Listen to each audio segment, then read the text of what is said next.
full of style and strategy. Ashe, awa, nefi. Give thanks for the time, the moment, and the energy. Real way, no other way, just the real way. You know what I mean? Gratitude to the altitude. Yes. So, you are listening to Ajadi, and within this video I shall be speaking about the first house, what the first house represent, and the different ascendant signs that are associated with this first house. Alright, the power, the energy of the first house. Okay, if you are a person that is not aware of what the ascendant sign is, right? The ascendant sign is a sign that was on the eastern horizon, rising from the eastern horizon at the time of birth, right? And that's the energy of the physical self, right, at the time of birth. So if you want to know that information, all right, just tell me in the chat box and I'll give you the information where you can find that. And remember, you got to know the specific time of birth to have access to that information. All right, so let's begin. The first house. What is the first house? The first house is the self-identity, right? But look at this. This is how I see it.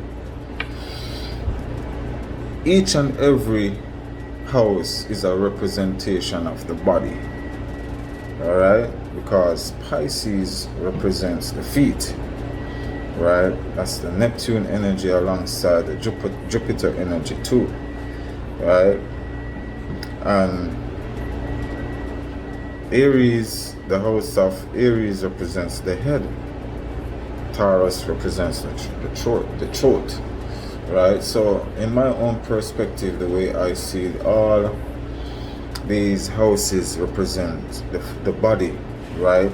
So I'm gonna say this first, right?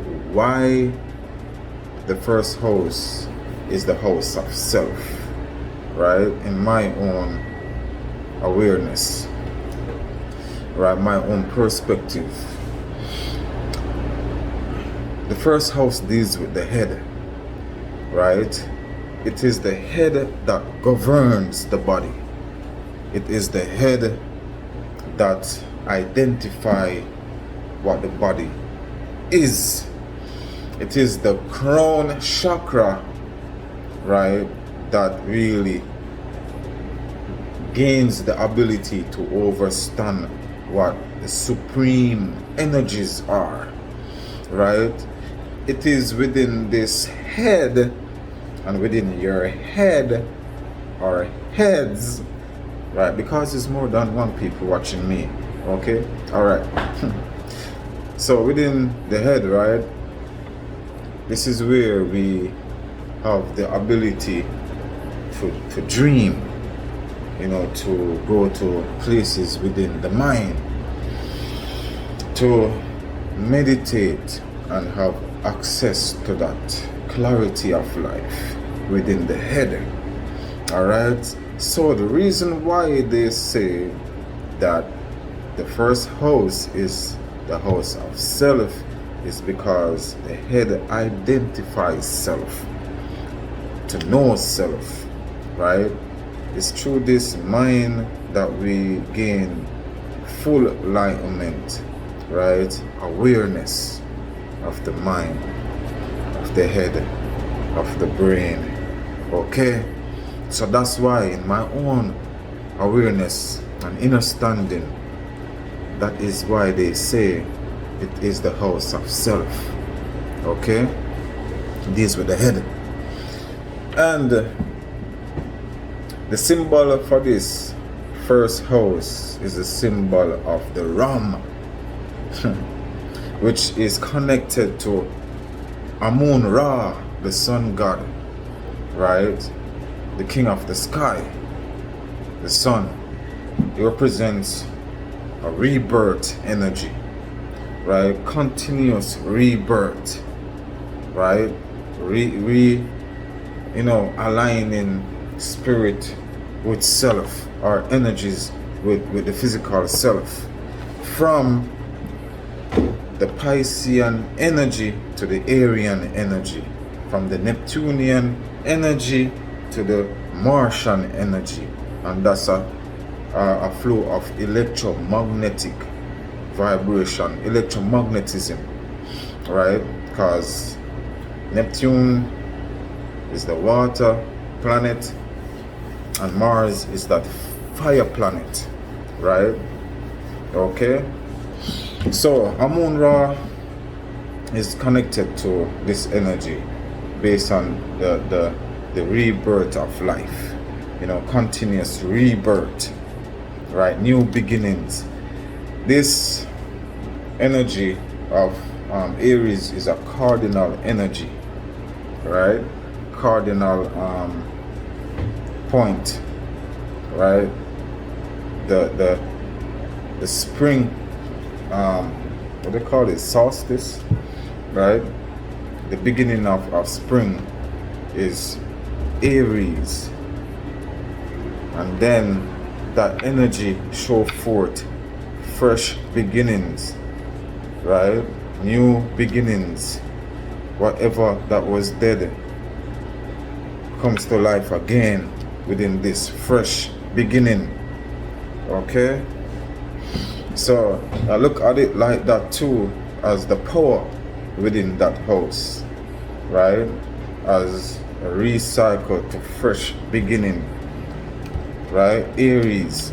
So the way I see how the cycle of life works, because life is a cycle, and the only cycle there is the Mazarat, aka the zodiac wheel, right? That follows the cosmic clock, right? So even though there is so much different wheels and cycles of life out there, we are using this one just to have a sort of understanding of the cosmic clock. All right, so we get back on track with the house of Pisces, right, alongside with the house of Aries. They connect together 360 degrees, right? The tree is a representation of what Jupiter is, right? And I would say like this, the house of Pisces too, it represents the zero, right? That's how energy flow through space, right? It has that space, and everything, every number came from zero. Life came out of a hole. Number one was born from zero. Okay, energy travels in circular motion, right? In a spiral motion, right? So the 360 is a connection 360 degrees to Jupiter, Pisces, and Mars, right? So that 9 is, when you add 6 and 3, that is 9. That is Martian energy, same way. So you see the cycle, the electromagnetism that happens from the house of Pisces to the house of Aries, right? To create that life, to create existence within the physical body. And that's the way how I see it, right? So the first house is the rebirth to physicality, the rebirth into this physical realm. Okay, and when we speak about Amun Ra, that carries, let me not say that yet. That is for a different video. So what I will be saying is that the symbol that is associated with the first house is the Ram, right? And within the computer world, the definition for the RAM is random access memory, right? That deals with the head. So the head, with this energy now, with the Martian energy, right? I'm just speaking about the energy of the house, right, itself. So when it's occupied by the Martian energy, right, it's all about quick thinking, analyzing, quick thoughts, right?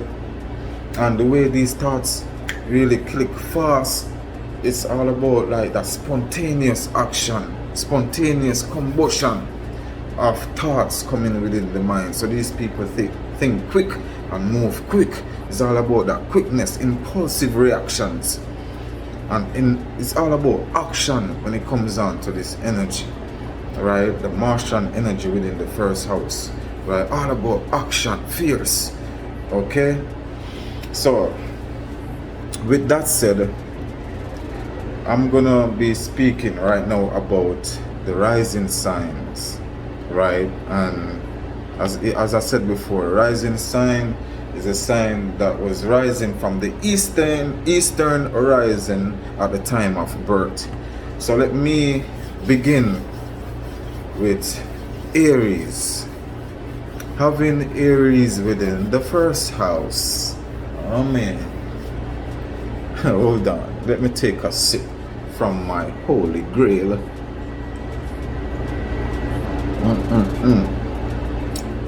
So you want to know what is in my cup? You know what, later I'll tell you what's in my cup. There's no alcohol though, like that dude that sing, what is my cup? What's in my cup stays in his cup. A long time song. Whatever though. Anyways, having Aries within the first house. Oh man, yo. It's all about that lower octave, right? The animalistical state, lower octave, and that higher octave of self, right? That divine octave. So that divine octave is very powerful. Having the first, Aries in the first house. Oh wow, yeah. So Aries within the first house, right? These people on a lower octave of that energy. Yo, these people they love to use their hands, right? So say for instance you say something to this individual and they don't like it, they want to fight, they're quick to use their hands and feet, right? And with these people can get really impulsive, right? Really impulsive. Their heart starts to race, whenever they're in that impulsive state. They want to get they just want to, that fire builds up in them.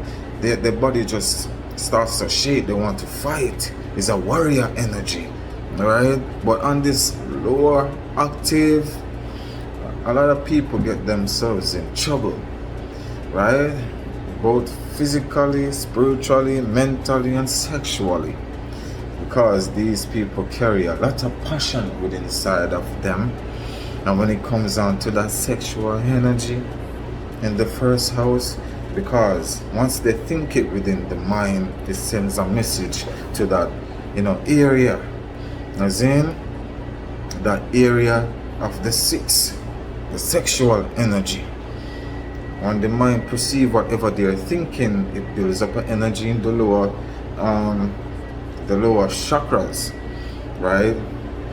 Whatever they think so quick, they send it on to their bodies, right? They send it on to the body. Now the body become whatever they think. It's because it's all about that spontaneous energy for the people that carry Aries within the first house, the ascendant. So when people see the Aryan on a lower octave, these people just lay back and serious and these people are the ones that will do anything to win, to come first, right? So say for instance you're running a race with these individual, right? And you're running a race with that Aryan, I put it like that, and that Aryan see that you're winning. Oh wow, that Aryan will do anything to win. That Aryan will actually kick your foot for you to stumble and fall, for that Aryan to win. And that's how the Aryan is on a lower vibration, a lower octave, right? It's all about them being first, you know, being seen, right? Railing up and acting up, mighty. Nobody can touch them. The loudest in the house, the loudest in the room, because when that energy builds up, it's a different sort of vibes. Okay, and it all depends, right, on the different planets that are associated with that house and so forth, right? So when you have a certain planet or planets within that first house alongside with the Aryan might play out different characteristics, right? An Aryan can be very calm, you know, don't, you know, mess around with no one, right? It depends on the different planets that are associated with that house alongside the Aryan, the Aries sign,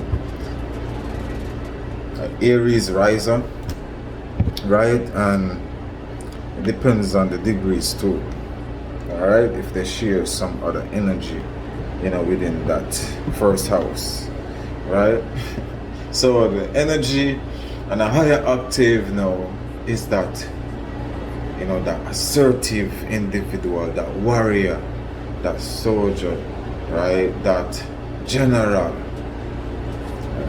This is a sort of king, warrior, fighter energy, right? These people, when it comes to fighting, they're very strategical, right? They move so fast that you don't see that punch coming, right? These are the type of people who exercise and keep their bodies more, they keep the body more alive, because this having Aries within the first house is all about that action, you know, deals with action, deals with building up, you know, physical strength, right? Because, you know, once the head has that energy, right, the whole body carries that energy within the first house, right?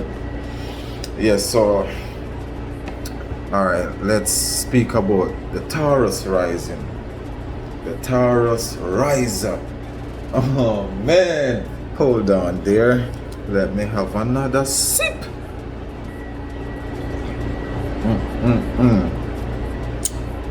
Soon I really gonna talk about what's in that cup. Just, you know, bear with me, okay? Bear with me. All right.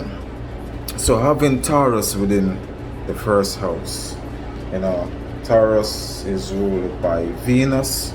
So, you know, when it comes on to Venus, it's all about that physical attraction, physical beauty. Having it in the first house, all about that material way of life, right? And it's so much different aspects, you know, to the energies too. All right. So having Taurus within this house and a lower octave, right? These people can be very laid back. You tell them to move, they say tomorrow. 2 days pass, still did not move, right? Yeah, and the symbol that represents Taurus is the bull. Wow. See, when that energy stay there, that energy is a feminine energy, right? And that energy also carry a earthly form of magnetism, right? Because Taurus is the opposite of Scorpio, right? And it's just that Scorpio is a magnetic energy, you know, to the flow of water, you know, deep waters, and Taurus is an earth sign with that form of magnetism too, to the earth, right? So when it comes on to having Taurus in the first house and a lower energy, these people are very laid back. I don't see it as being lazy. Some people see it as being lazy, but these people have their own way of doing things. They're very stubborn. So, you know, these people just laid back. You know, when they want to move, they move, right? So having Taurus, you know, energy upon the mind, the way these people look into life, they look at life, everything is physical, it's practical to them, right? They got to see it physical, they calculate it physical and play it out, you know, in a very artful way, a very creative way, right? Because these people are very creative, right? Very creative. They know to use their hands to be very creative, to build, you know, to, you know, plant in the earth and grow stuff. You know, these are some of the best gardeners and, you know, the best, you know, creative people. You know, having this energy though on a lower vibration in creativity, or should I say in a musical kind of art, these people might need motivation from other people to move forward, right? Because they have the talent to do things, but very laid back. You know, they love their comfort zone. They love, you know, peace. They love to just be, you know, in their own space, you know, right? So that lower vibrational energy is just like how the surface of the earth is, you know, grounded within themselves, and, you know, don't really pay mind to, you know, how people see them. They're just in their own vibration, you know, occupying their own way of life in the way they see it best. So these people, when you tell them to do this, it might take them a very long time to do it, right? A very long time to move. But when the vibration is right, there's no way you can outwork these people. Nope. When they move, right, it's slow. But you see, when that energy starts to build up, wow, the ranging boy, they keep, you never know that motherfucker could move like that, right? It's like they save their energy for the right time. These people are very calculative, even on the lower vibration, the lower octave, right?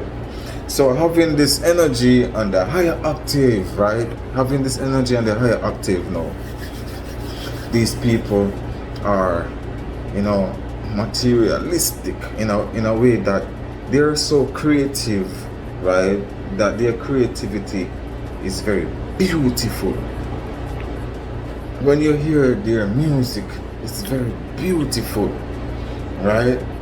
It's like these people make love with what they do. These people are very sensual and sexual. They love pleasure. They love food, both on the higher octave and lower octaves, right? But the higher octave is when the individual recognize their power, their gift, and use it to the best of their abilities, right? These people go out there and make their creativity come to life, right? When they create something, everybody, every eye gotta pay attention to it because it's beautiful. This is the energy of beauty, of love, right? And when an individual have this higher form of energy, right, they actually put their souls into it, right? These people are like some earth magicians. These people are the how could I put this? Like the magician, the queen, the king of the earth, when they're on that high vibration, that Taurus vibration, right? This is all about physical awareness and overstanding of the physical realm. Yep, talking about Venus here. Venus will seduce you. Venus will have you coming back for more. Okay, so I'm gonna do one more zodiac sign and then I'll be doing a part 2 because this video is going too long. Alright, so Taurus, then you have Gemini. Oh man, Gemini in the first house. Whoa. Yeah, these people speak fast, even if they're on a lower vibration of this energy, a lower octave. When these people speak, they take away your ears. And I gotta exaggerate because it's true, right? Gemini is ruled by Mercury, and Mercury is the planet of communication, right? So having Mercury in the first house, now this is where communication comes alive, right? But first, let me say, on the lower octaves, these people sometimes, like, they might have a problem to communicate, right? They might have a problem where they are shy to express themselves, based on the fact that this is a sign of duality. This is a mutable sign, right? The twins. And sometimes with these individuals, they are stuck in their lower self, in their dark side, you know. And these people think all sort of low vibrational thoughts when they're on that level, right? That lower octave, right? These people are the people who will make, you know, fun of other people by the way they look. They will tell this person, oh, you know, she said this about you and blah blah blah blah. He, you know, he did that to your wife and blah blah blah. These are the people who will use communication to really make people go crazy, make people do things, you know, unnecessary things, by the fact that the Gemini in the first house on the lower octave will spread propaganda, false news, right? Lie on other people, right? Because when they have that lower vibrational thought going through them, yeah, their mouth poisonous. They carry this thing of death. When these people tell a lie, and when these people tell lies on you, it's stain, yo. The sun sign is like that too, on a lower vibration, right? The sun sign, those Geminis carry that lower vibrational energy. When they speak certain things, even if it's a lie, it seems to be true. It looks real, when they paint that imagery, when they speak. Having this energy on the higher octave, right, within the first house, these people are messengers. The way they use their words is so creative in a way that the way they put it together, there are some, like wordsmith, right? When these people speak, it's so full of clarity that they actually take your ears into that zone of trance, the way these people speak. And when they speak about spiritual things, it's so they articulate it so powerful and so unique that you just gotta sit there and listen. Because when these people speak with that clarity, you also gain the clarity in your mind. You actually can see it, the way they paint their words. They use their words to create a vivid sort of imagery within the mind. So these people can be seen as messengers, speakers, preachers, you name it. These people are the ones who are gifted with words. To articulate like them, you can't find another, right? These people outspeak anyone when they carry that energy on the higher octave. Right, this is also, let me go back to the lower form of the energy and speak about that, the Wonder Woman movie, right? In Wonder Woman, right, there was this crystal, I think it's the citrine crystal, and it's a wish crystal, right?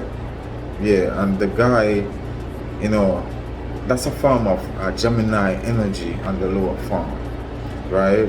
This guy wished to become the crystal, and he actually did it. And this individual, want to control the world, by gaining more power, granting people more wishes and taking their power, taking what they have. Now, that is the energy on a lower vibration, right?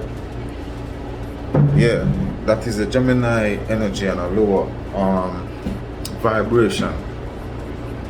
Now, as I said, having it on the higher vibration, you actually help people to recognize real information, helping people to elevate, right? Showing people, clarity when these individuals speak, right? Giving people that guidance by delivering, some message through the art of articulating, right? So when they articulate, they give an essence of life through them by the way they speak.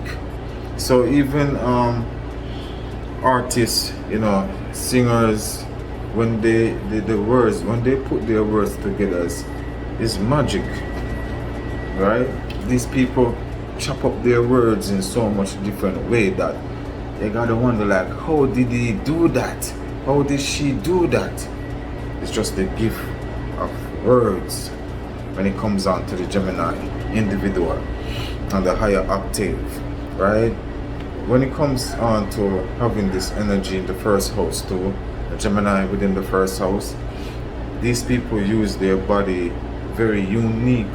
It's similar to the Aryan, but with this individual, the way their body language is the same way how they use their words. It's a motion of energy through them. It's a communicating sort of energy. So even sign language to these individuals, they would love to do those things. They love to use their hands in a very creative way too. All right, very unique way.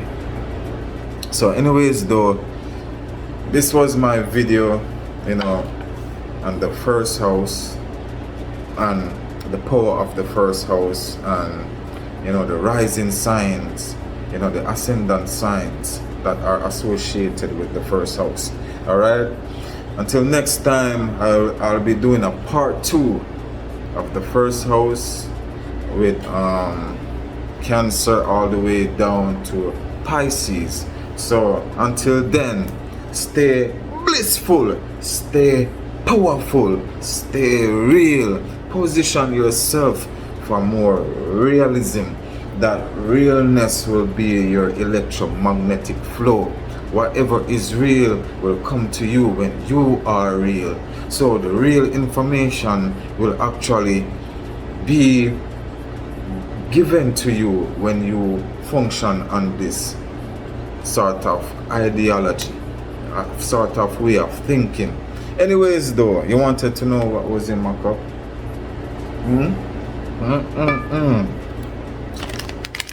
You see this right here? This is the hazelnut from Vida Divina.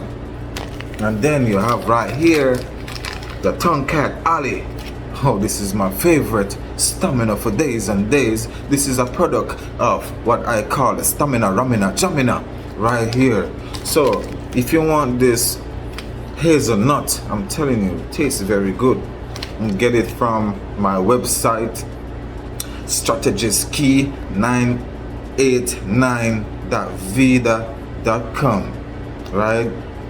Let me repeat that, vidadivina.com. So that's strategist989.vidadivina.com, and I'll be putting the information somewhere down there.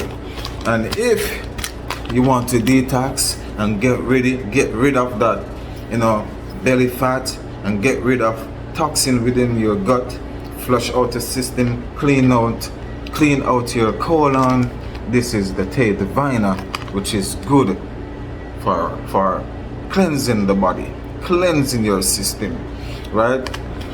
So until the next time, stay safe, be you, and rise to the occasion. All right, real way, no other way, just the real way. Until then, wholeness.